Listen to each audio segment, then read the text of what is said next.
ભાવનગર લઠ્ઠાકાંડ બાદ પોલીસ હવે એક્શન મોડમાં આવી છે। હર્ષ સંઘવીના આદેશ બાદ ડાંગ પોલીસ સતર્ક થઈ છે। સાપુતારા ચેકપોસ્ટ પર સઘન ચેકિંગ હાથ ધરવામાં આવ્યું। મહારાષ્ટ્રથી આવતા વાહનોની ઝીણવટભરી તપાસ કરવામાં આવી। પ્રવાસીઓ અને માલવાહક વાહનોનું પણ ચેકિંગ કરવામાં આવ્યું છે। દારૂની હેરાફેરી અટકાવવા પોલીસે કડક કાર્યવાહી કરી।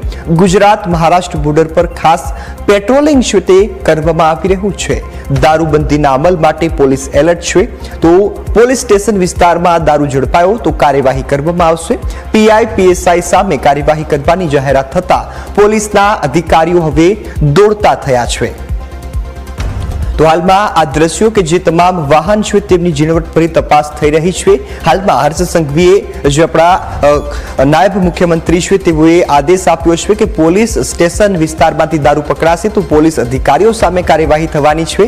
પોલીસ અધિકારીઓ સામે કાર્યવાહીની વાત સાંભળતા અનેક વિસ્તારોમાં ચેકિંગ હાથ ધરાયું છે। અનેક જગ્યા પર પોલીસના જવાનો છે તે દોડતા થયા છે અને ગુજરાતમાં દારૂબંધીના અમલ માટે હવે પોલીસ એલર્ટ મોડમાં આવી છે। અનેક વિસ્તારોમાં તપાસ થઈ રહી છે। સાથે મહારાષ્ટ્રની અને ગુજરાતની જે બોર્ડર છે ત્યાં તમામ વાહનો છે તે પસાર થઈ રહ્યા છે તેમને લઈ તપાસ હાથ ધરવામાં આવી છે। તો આપણી સાથે સંવાદદાતા હર્ષ છે તે ફોન લાઈન પર જોડાયા છે। જે હર્ષ, ડાંગમાં જે ચેકપોસ્ટ છે ત્યાં સઘન ચેકિંગ હાથ ધરવામાં આવ્યું, શું વધુ અપડેટ?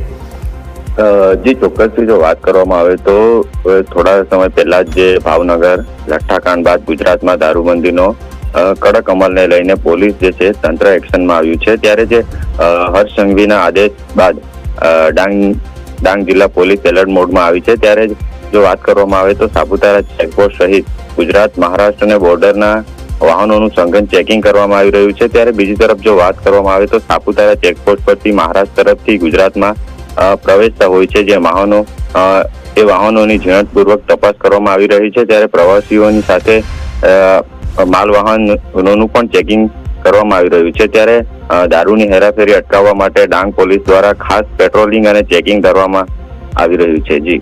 જી બિલકુલ હર્ષ, સંપૂર્ણ વિગતો બદલ આપનો આભાર।